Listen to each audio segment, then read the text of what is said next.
Pemirsa PAL TV, saat ini kita sudah terhubung dengan Mardiansa untuk menanyakan lebih lanjut terkait kondisi terkini dari peristiwa robohnya girder proyek pembangunan flyover. Oke, Assalamualaikum, selamat sore, apa kabarnya rekan Mardiansyah? Bisa dijelaskan seperti apa kondisi terkini di lokasi? Ya, waalaikumsalam. Alhamdulillah kabar saya di sini baik-baik saja. Untuk situasi terakhir yang ada di lokasi kejadian runtuhnya Gilder di lintasan kereta api Bantayan, Kabupaten Muara Enim. Saat ini tim evakuasi yang terdiri dari tim dari proyek sendiri dan bersama PT KAI dan pihak kepolisian masih terus melakukan upaya untuk evakuasi dari material gilder dan besi peluncur gilder yang masih menimpa gerbong dari Babaranjang, kereta Babaranjang. Di sini petugas berusaha semaksimal mungkin untuk melakukan evakuasi karena terkait operasional perjalanan kereta karena terjadi musibah ini kereta api untuk angkutan penumpang dan batu bara terpaksa harus terganggu, begitu. Baik, untuk proses evakuasi sendiri, apakah mempengaruhi kondisi lalu lintas?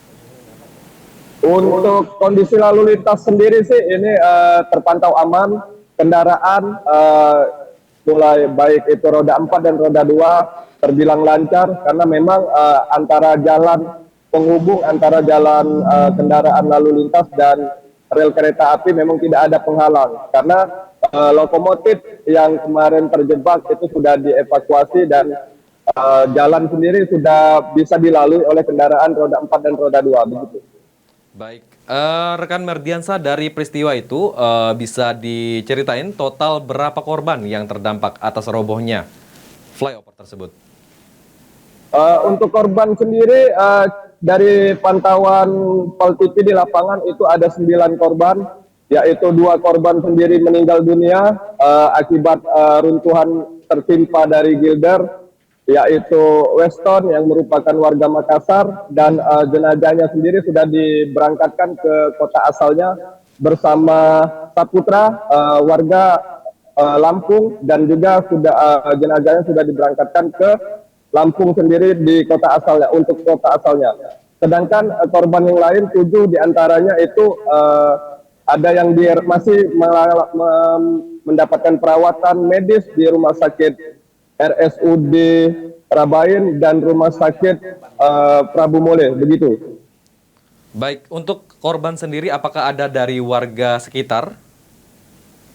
Untuk korban warga sekitar sendiri tidak dari pantauan sementara ini masih belum ditemukan dari warga sekitar. Namun ada 2 rumah warga yang menjadi korban ditimpa atau di robohan dari gilder itu sendiri. Baik, dengan adanya peristiwa itu sampai sekarang, apakah pihak kontraktor sudah memberikan statement atau menjadi pihak yang bertanggung jawab atas peristiwa tersebut? Oke, untuk dari pihak kontraktor sendiri belum bisa memberikan jawaban atau statement terkait musibah yang terjadi.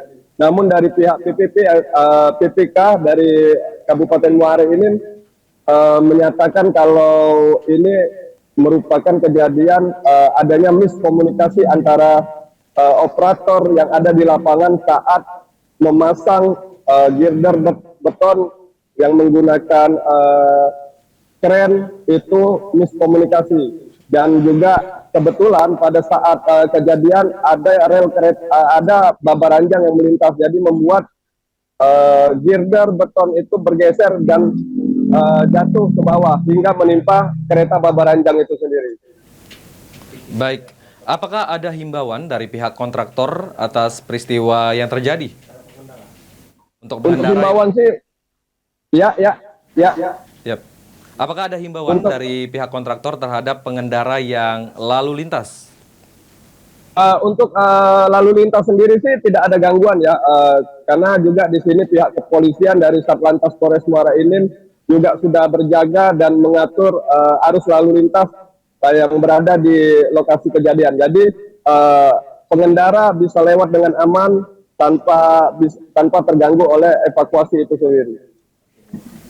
Baik, kami ucapkan terima kasih kepada rekan Mardiansyah atas laporannya. Kami silakan untuk melanjutkan aktivitasnya kembali. Oke, terima kasih.